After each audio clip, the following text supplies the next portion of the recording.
My first glimpse of Horus came through the face of the Sphinx.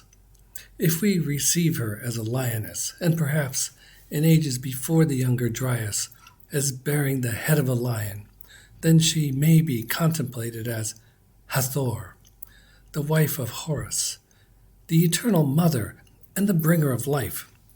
She crouches patiently on the Giza plateau, carved deep into the living bedrock, preserved until the Great Awakening. To bring this vision together, we must draw on Rudolf Steiner's revelation of Earth's spiritual transformation and the long ages of human becoming.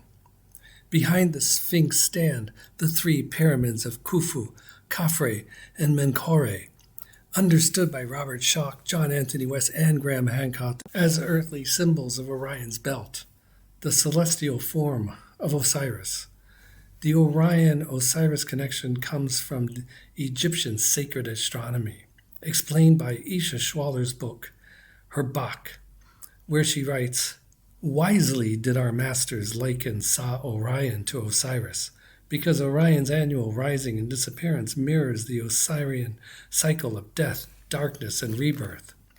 Schoch presents the Sphinx as belonging to the ancient age when the sun rise at the spring equinox aligned with Leo around 11,500 years ago, and when the pyramids mirrored Orion in perfect symbolic correspondence. Could the Sphinx, as Hathor, be waiting to unite eternally with Horus and carry Earth towards the future conditions Steiner calls New Jupiter? Osiris is resurrection. Horus is the awakened path through which Osiris is restored.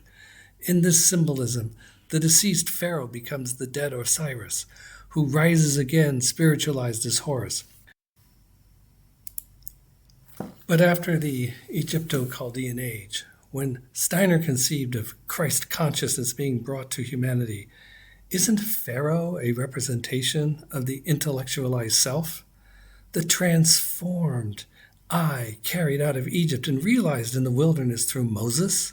Thus at Giza, through the lioness, the pyramids, Orion, Osiris, and Horus, we see a message from the past speaking to the next age of Earth's transformation.